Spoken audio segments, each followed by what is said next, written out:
Existem muitas coisas, e eu vou tentar abrir alguns parênteses, a gente vai fechando ao longo da mensagem, mas existem muitas coisas que a gente podia falar hoje a respeito do reino. O reino de Deus é diferente de impérios construídos por homens na terra.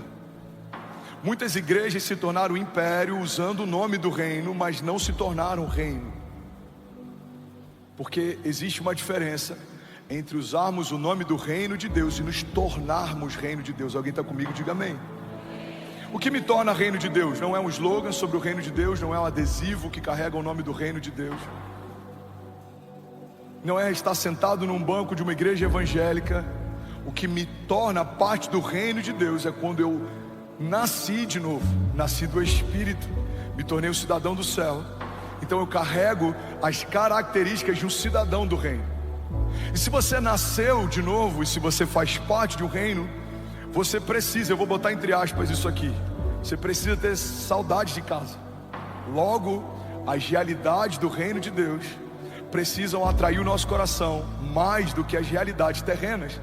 Porque as realidades terrenas, elas são passageiras, transitórias, limitadas. As realidades do reino de Deus, elas são ilimitadas e elas são eternas. Então, sobre cada realidade natural que a gente se depara ao longo da nossa jornada, eu preciso entender que existem realidades superiores, sobrenaturais. Alguém está comigo? Diga amém. Então, quando a gente fala, por exemplo, de cura, a palavra da fé que crê na cura, olha para mim, irmão, não significa negligenciar a doença, não significa fingir que a doença não existe, não significa tratar as realidades naturais como se elas não fossem. Significa estabelecer uma realidade superior à realidade natural que você carrega. Então, se você tem um tumor, o tumor ele é real, faz parte do reino da terra. Mas a cura que vem de Deus, ela é sobrenatural, ela faz parte do reino dos céus. Então eu não vou fechar os meus olhos para uma realidade natural, mas eu vou manter os meus olhos fixados numa realidade sobrenatural. Então, para cada palavra de maldição, eu creio, existem milhares de promessas de Deus a meu respeito. Para cada inimigo que se levanta, eu creio, existem pelo menos o dobro de anjos que me protegem. A Bíblia diz que quando Satanás foi lançado por terra, ele caiu com 1/3 dos anjos dos céus. Irmão, se 1/3 caiu, 2/3 permanecem de pé, e eles lutam por você, e eles guardam você, e eles protegem você. Vamos, alguém comigo aqui nessa manhã? Então, literalmente, se legiões vêm contra você, existem milhares e milhares e milhares e milhares de anjos de Deus guardando você.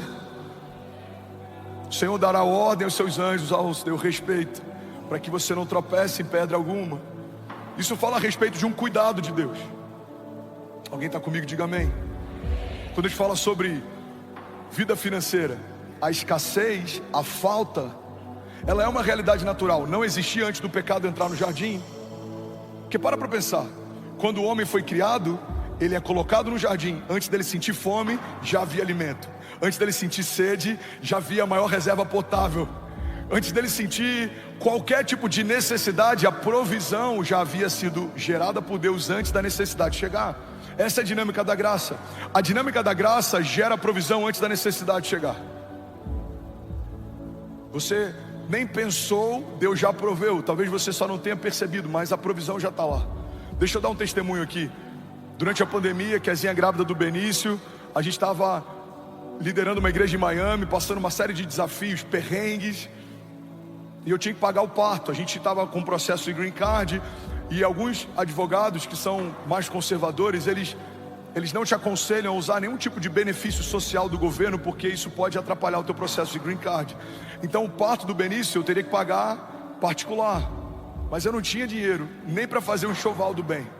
E a gente começa as lives da pandemia, 5.000 pessoas, 10.000 pessoas, 15.000 pessoas, 17.000 pessoas, e começou aquele mover de cura. E aí uma editora entra em contato e fala: André, vamos lançar um livro seu, cara, você está tocando muita gente, é um fenômeno que está acontecendo. Eu falei: amigo, eu estou me equilibrando entre manter a minha casa e a minha esposa grávida, manter a minha igreja local que está fechada e fazer essas lives de oração, eu não tenho tempo para escrever um livro. Ele falou: mas você não tem nenhum livro que você possa lançar? Eu falei: cara, eu lancei 3 dias no barco um tempo atrás, eu lancei Evangelho Sem Filtro, mas eu acho que não faz sentido lançar de novo. E eles falaram: por que a gente não faz uma edição premium e a gente junta os 2 livros e lança um novo livro? E aí, para resumir, foi isso que a gente fez. Primeiro dia, servidor da editora caiu. Segundo dia, servidor da editora caiu, era muito acesso. Terceiro dia, quarto dia, foi o recorde de pré-venda de livros naquela época, até aquele ano daquela editora. Você está comigo? Diga amém. Aí, com o recurso do livro, eu fiz o enxoval, paguei o pato. E Deus falou comigo: filho, esse livro estava na prateleira do quarto todo o tempo. Eu não gerei algo novo, eu só te fiz perceber algo que eu já havia te dado antes da necessidade chegar. Irmão, pega isso aqui em nome de Jesus. Quando a minha consciência da necessidade está mais apurada do que a minha consciência da provisão, eu vivo achando que está faltando, quando na verdade eu só não percebi o que Deus já enviou. Alguém recebe isso aqui em nome de Jesus? Levante suas mãos.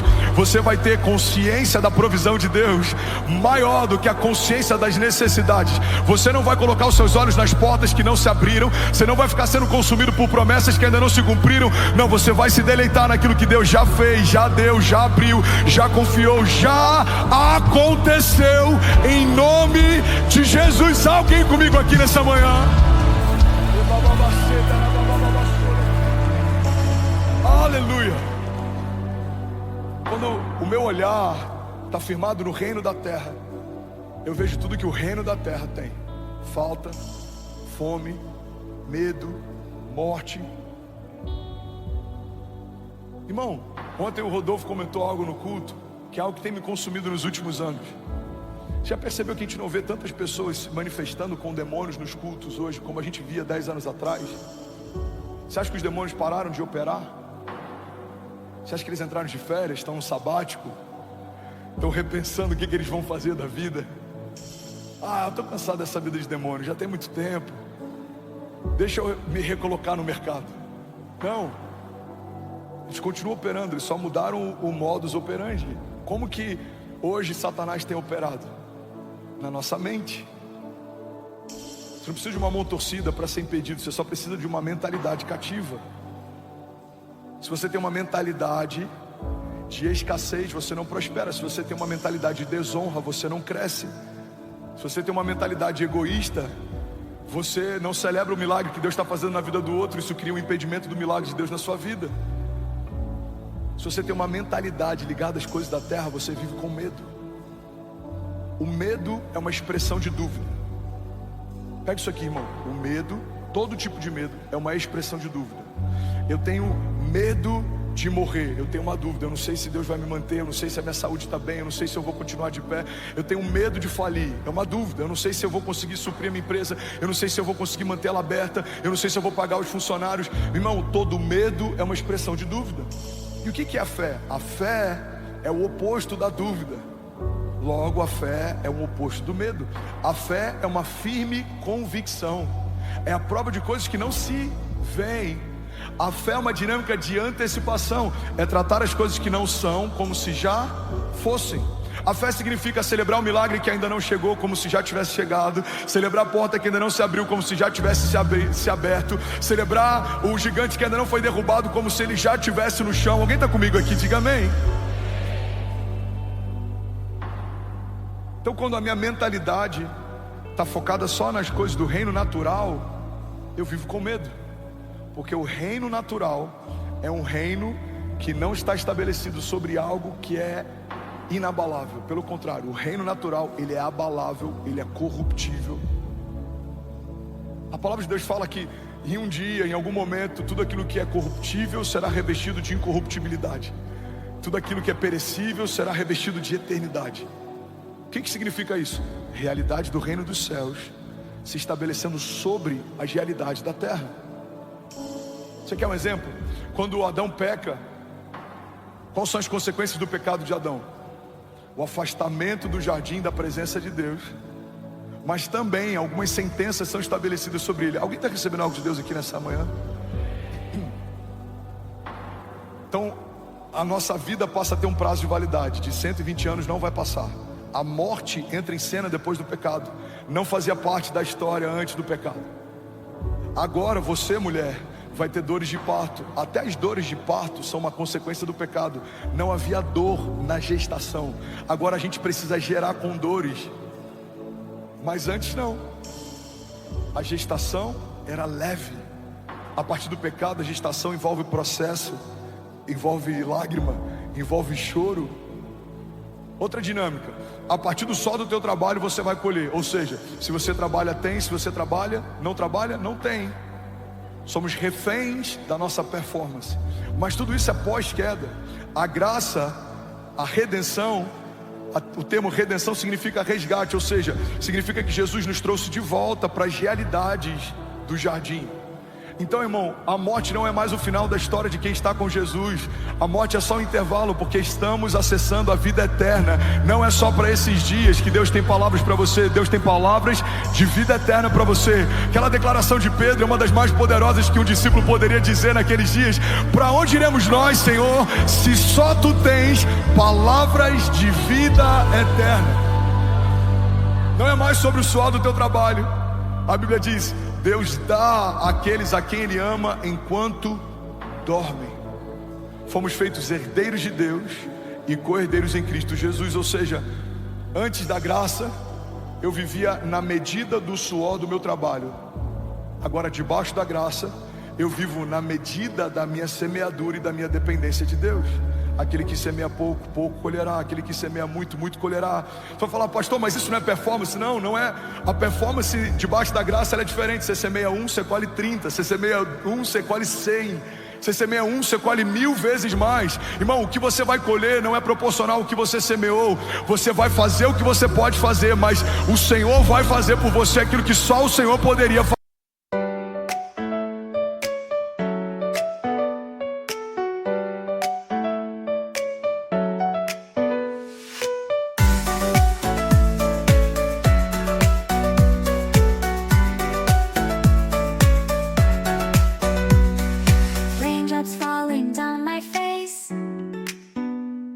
Like tiny tears in a happy chase, hopping through the puddle sea, colors dancing wild and free. Skies are gray but I don't mind, cool raindrops on my skin I find, kicking off my Saturday, watch the clouds just drift away.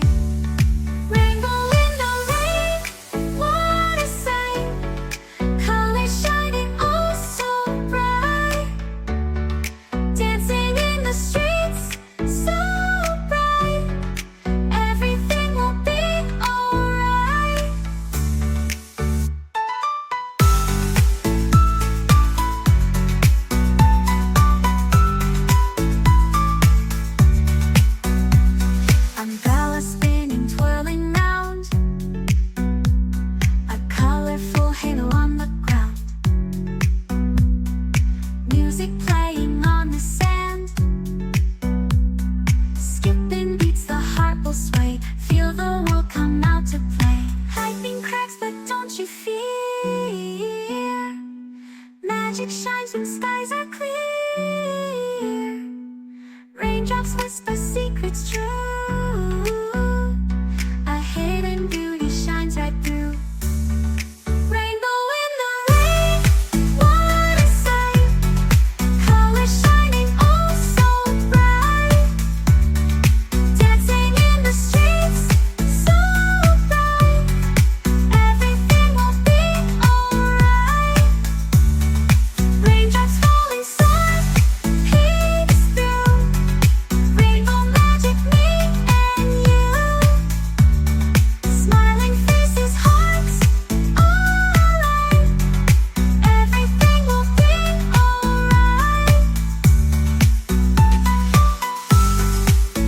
be alright.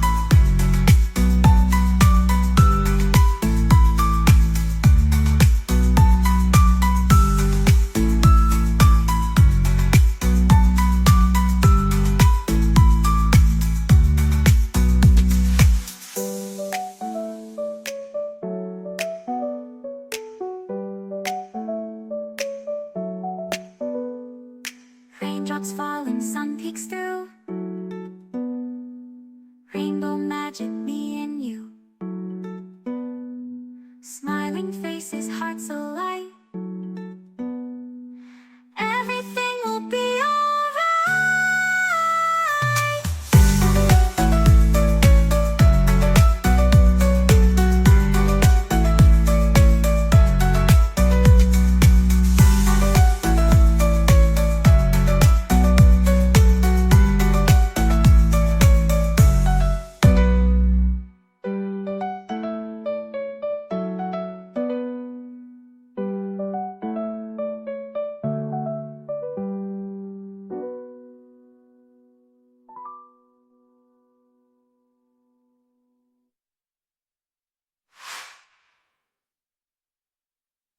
fazer. Alguém aqui está comigo nessa manhã, diga amém. Mas quando a minha mentalidade está na terra, eu vivo debaixo de estratégias humanas. Quando a minha mentalidade está nos céus, eu vivo debaixo de uma agenda de Deus. Quando a minha mentalidade está ligada só na terra, eu vivo em busca de oportunidades. Quando a minha mentalidade está focada no reino de Deus, eu vivo debaixo de uma palavra. Você sabe de onde surgiu o termo oportunidade? Quando os ventos eram favoráveis, as pessoas gritavam no porto que havia uma oportunidade. Oportunidade significa ventos favoráveis para você zarpar.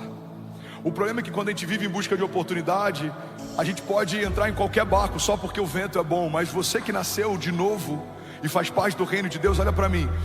Nem toda porta é para você, nem toda boa ideia é uma boa ideia de Deus para você, nem toda aliança é uma aliança de Deus para você, nem tudo que funciona para você, porque você não é mais alguém que depende de oportunidades, você agora é alguém que caminha debaixo de uma palavra de Deus. Tá todo mundo indo para lá, pastor, o problema é deles, você vai para onde Deus te mandou ir, porque Abraão abriu mão da terra, da parentela, do conforto e foi para um lugar que Deus mandou ele ir, prosperou no meio do deserto, se tornou pai da fé, foi pai mesmo enquanto ainda era velho e a sua mulher era estéril. Abraão viveu aquilo que a oportunidade não daria, aquilo que a geografia não daria, mas ele estava debaixo de uma palavra de Deus. Irmão, guarda isso, é melhor estar com Deus enfrentando dias difíceis do que estar caminhando sem Deus em busca de uma terra de oportunidades, porque quem vive de oportunidade em oportunidade é oportunista, mas quem vive debaixo de uma palavra de Deus faz parte do reino de Deus. Alguém comigo aqui nessa manhã? Bom, você acabou de assistir uma mensagem aqui do nosso canal. Eu tenho certeza que ela te edificou e que ela vai gerar algo novo em você. E a gente separou mais 2 vídeos. Eu quero deixar essas indicações aqui para você continuar queimando com Jesus. E eu quero muito te fazer um pedido também. Se essa mensagem te edificou, comenta aqui embaixo, segue o canal, me ajuda a compartilhar para que mais pessoas sejam tocadas também. Deus te abençoe. Tocadas também. Deus te abençoe. Tocadas também.